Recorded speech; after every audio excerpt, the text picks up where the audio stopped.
प्रभु, आपके कलाम से हम आपकी इच्छा को, आपके भेद को अपने जीवन के हर पहलू में समझना चाहते हैं।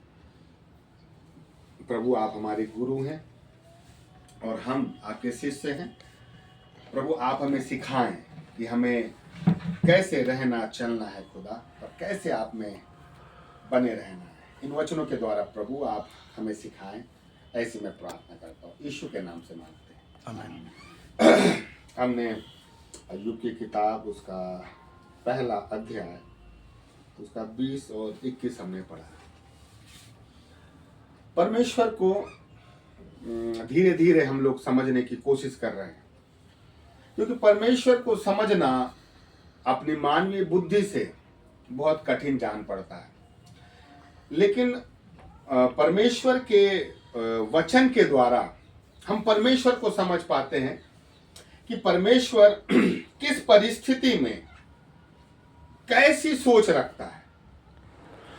क्योंकि कई बार परिस्थितियों में पढ़ते तो हैं, लेकिन हम लोग उस परिस्थिति में पढ़कर हम प्रभु की इच्छा को समझ नहीं पाते कि प्रभु की इच्छा उस परिस्थिति में हमारे लिए क्या है। और हर एक व्यक्ति विषम विषम परिस्थितियों से होकर गुजरता है, अच्छी परिस्थितियों से होकर गुजरता है, आनंद में, खुशियों में, दुख में, मुसीबतों में। लेकिन हम लोग हर परिस्थितियों में खुदा की इच्छा को समझने की कोशिश करते हैं।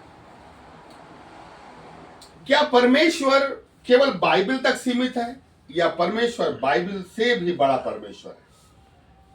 हम लोग जिस सोच के साथ अगर परमेश्वर को खोजने की कोशिश कर रहे हैं, अगर हमारी सोच एक सीमा में रहेगी तो हम परमेश्वर को सीमित करके बैठ जाएंगे, और खुदा को उसी सीमा में रहकर जितना हम समझ पाएंगे उतना ही हम समझ पाएंगे, क्योंकि हम एक सीमा में रहकर खुदा को ढूंढने की कोशिश कर रहे हैं। लेकिन हमारी सोच सीमित है, लेकिन परमेश्वर हमारी सोच से भी बढ़कर है। अब मुझे ये नहीं मालूम कि हम परमेश्वर से सीमा में रहकर प्रेम करते हैं, या परमेश्वर से सीमा से बढ़कर हम परमेश्वर से प्रेम करते हैं।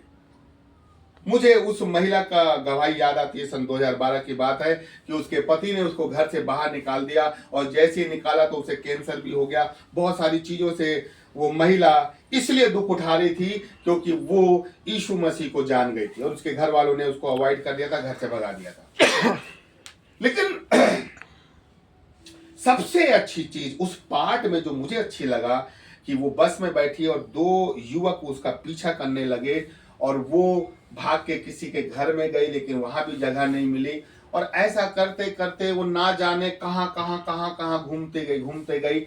लेकिन जब वो वापस लौटी अपने पति के पास, जब वो वापस लौटी और उसने दरवाजा खटखटाया, तो उसका पति बाद में ये बताता है कि उसका चेहरा चमक रहा था, और वो इस बात की गवाही देती है कि मैं महसूस कर रही थी कि जब से मेरे पति ने मुझे बाहर निकाला और जब मैं उस घर में वापस लौटी, तो एक परमेश्वर की उपस्थिति मैं हर जगह महसूस कर रही थी। इसका मतलब क्या है कि जब मैं खुदा को सीमा में रहकर, अपनी सीमा में रहकर, मेरी एक सीमा है, मेरी ताकत की एक सीमा है, मेरे शरीर की एक सीमा है, मेरी सोच की एक सीमा है, मेरी आत्मा की एक सीमा है, मेरे पैसे खर्च करने की एक सीमा है, खुदा से प्रार्थना करने की एक सीमा है। तो मैं यदि उस सीमा में रहकर खुदा से प्यार करता हूं तो मैं उतने में आनंदित हो जाता हूं। लेकिन क्या मैंने कभी उस बाड़े को तोड़कर मैं सीमा से बाहर रहकर खुदा से प्यार करने की कोशिश किया है? आज ये सोचिए कि मैं सीमा में रहता हूं, और अभी मैं सीमा में रहकर ही मैं प्यार कर रहा हूं, तो मुझे कितना आनंद आ रहा है। हर एक व्यक्ति अपनी सीमा में रहकर खुदा से प्यार करता है, लेकिन जो सीमा से बाहर जाकर खुदा से प्यार करता है ना, वो खुदा में एक संग बन जाता है, वो खुदा में पागल बन जाता है, वो खुदा में खुदा का होके रह जाता है। फिर उसको उसकी सुध बुध नहीं रहती, वो पूरा खुदा में डूब जाता है। क्या हम अगर अपने जीवन से आकलन करें तो क्या मैं सीमा में रहकर प्यार कर रहा हूं, या फिर मैंने अपने जीवन में खुदा को प्यार करने के लिए मैंने कोई भी सीमा, कोई भी रेखा, कोई भी बाड़ा नहीं रखा है। अपनी लाइफ में हमेशा मैं ये सोचता हूं कि जब मेरा खुदा मुझसे बियॉन्ड प्यार करता है तो मुझे भी खुदा से वैसा ही प्यार करना चाहिए, और मेरा प्यार लोगों को दिखना चाहिए, और लोग बोलना चाहिए कि खुदा के लिए पागल है। हमने अपने आप को इतना सीमित करके रख दिया है कि हमसे अब सीमा में रहकर भी खुदा से प्यार नहीं कर पा रहा है। सीमा में रहकर भी हम खुदा से प्यार नहीं कर पा रहे हैं। अब आप यहां देखिए अय्यूब के विषय में ना, अय्यूब क्या बोलता है 21वें पद में कि यहोवा ने दिया, अंतिम हिस्से में यहोवा ने दिया और यहोवा ने ही ले लिया। मैं इस पद को पढ़कर इतना आशीषित होता हूं कि आज जिसके पास हजारों ऊंट बैल इतनी धन संपत्ति, इतनी धन संपत्ति रहने के बाद जब परमेश्वर ने एक सारी चीजें शैतान को लेने दिया, आप कल्पना करो, मतलब वो रईस था, करोड़पति था, और एकदम से वो क्या हो गया, भिखारी हो गया, कंगाल हो गया। अब आप कल्पना करो कि एक व्यक्ति के पास जब पैसे होते हैं उसका देखने का नजरिया, सोचने का नजरिया, खुदा से प्यार करने का नजरिया अलग होता है।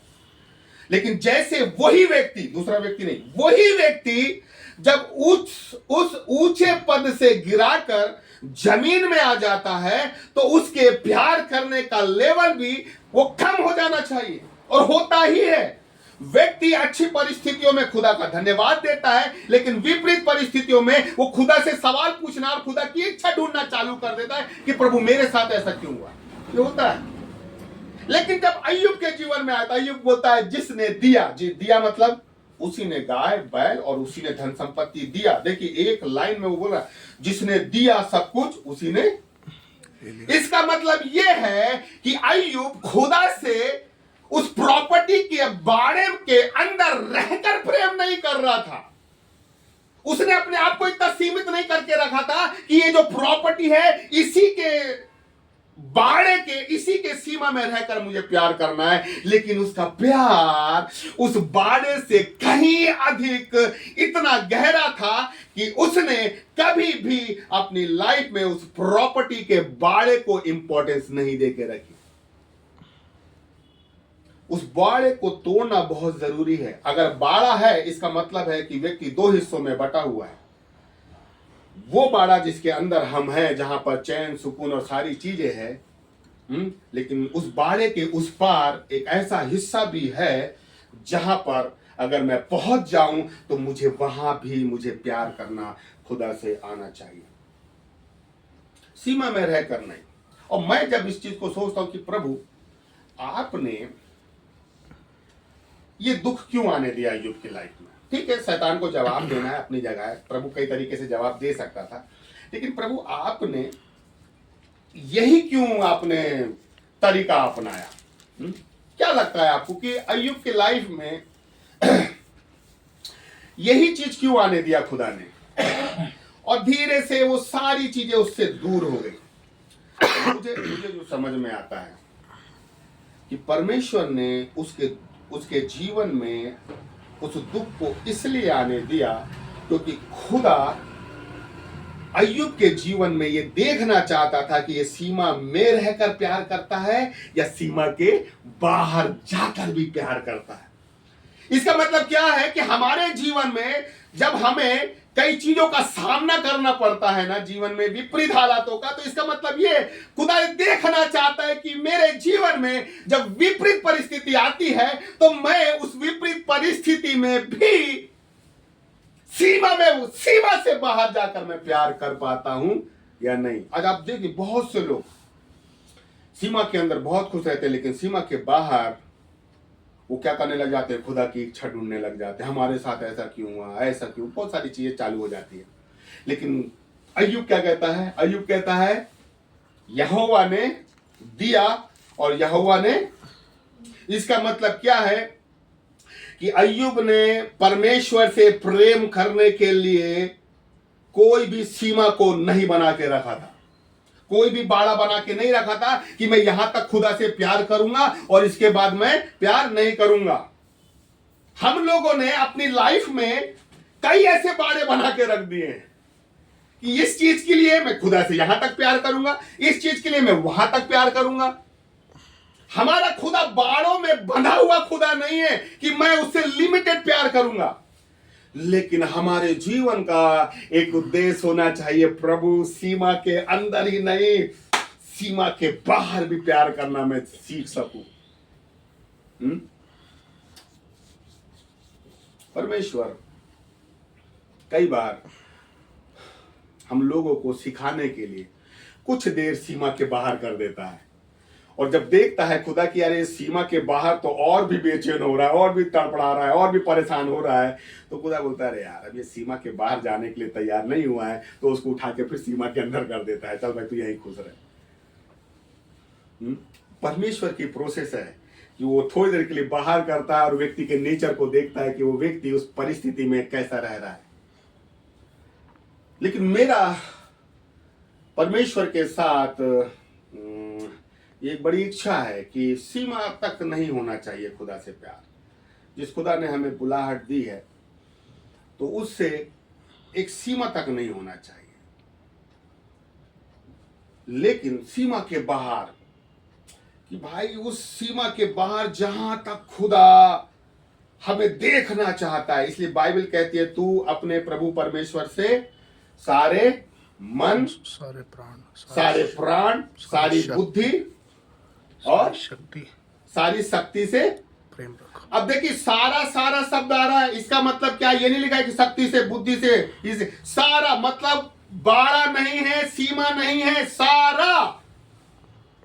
खुदा नहीं चाहता कि हम अपने दिमाग में बाड़े बना के रख दें। हमने बहुत से बाड़े बना के रख दिए अपनी लाइफ में, प्रार्थना के लिए, चर्च के लिए, मीटिंग के लिए, लोगों से काउंसलिंग के लिए, हमने बहुत से बाड़े बना के रख दिए। और यदि उसी बाड़े में अगर हम रहेंगे तो फिर हम खुदा से ये कभी नहीं बोल पाएंगे कि जिसने हमें दिया उसने हमें लिया। फिर हम ये बोलेंगे प्रभु तूने हमें दिया तो लिया क्यों, हम ये बोलने लग जाएंगे। लेकिन परमेश्वर ये चाहता है कि उससे प्यार करने वाला ना, इसलिए बाइबल देखो बड़ी अच्छी चीज कहती है, जो मुझसे अधिक अपने माँ बाप से प्रेम करे वो मेरे योग्य नहीं। अरे बाप रे, साफ साफ मतलब सीमा खत्म कर दिया खुदा ने।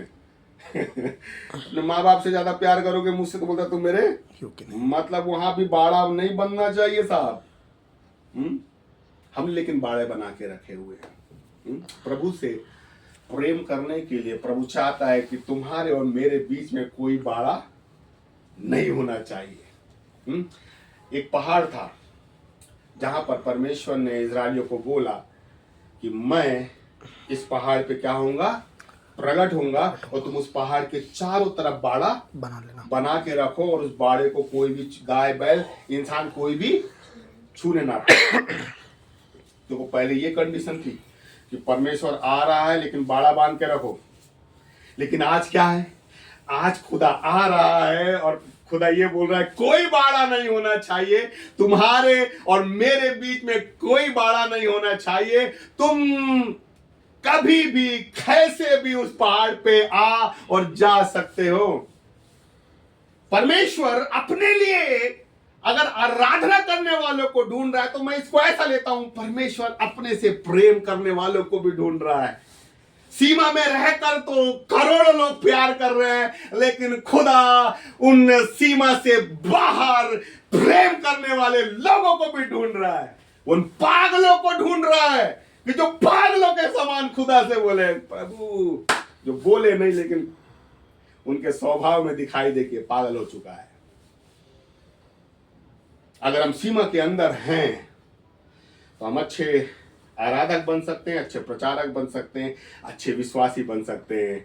लेकिन खुदा में पौलुस कहता है मैं पागलों के समान अगर प्यार कहता हूं, और दाऊद कहता है मैं दीवाना हूं खुदा के लिए, तो ये वो लोग थे जिन्होंने सीमा के अंदर नहीं, सीमा के बाहर प्यार किया है। इसलिए हमें धीरे धीरे अपने बाड़ों को तोड़ते हुए धीरे धीरे अपनी सीमा को हमें बढ़ाना है। अपने बाड़ों को जो हमने बांध के रखा है ना, उन बाड़ों को तोड़ते तोड़ते हमें क्या करना है, उन सारी सीमाओं को तोड़ देना है, ताकि हम उस महापवित्र स्थान में पहुंचकर खुदा से आमने सामने दीदार कर सके। कई लोग प्रार्थना करते हैं, प्रभु हम तुझसे आमने सामने बात करना चाहते हैं। करते हैं कि नहीं करते? अब सीमा के अंदर कैसे खुदा दिखा देगा? खुदा बोल रहा है मैं सीमा के बाहर हूं, अगर तुम्हें मुझे देखना है तो अपनी सीमा तोड़कर सीमा के बाहर आओ, तो मैं वहां दिखाई दूंगा। ये नहीं हो सकता कि हम अपनी सीमा में रहे और खुदा को बोले प्रभु अपने आप को प्रकट कर। ऐसा नहीं हो सकता था। पागल बनो, पहले दीवाना बनो। जैसे खुदा हमारे लिए पागल है, वैसे ही हमें भी खुदा के लिए सीमा के अंदर नहीं, लेकिन सीमा के बाहर जाकर, बाहर, कि अगर खुदा के लिए कुछ करने का मौका मिले तो हम पीछे नहीं, लेकिन हम सबसे सामने खड़े हों। परमेश्वर इस वचन के द्वारा आशीष दीजिए। आइए हम प्रार्थना करें। पवित्र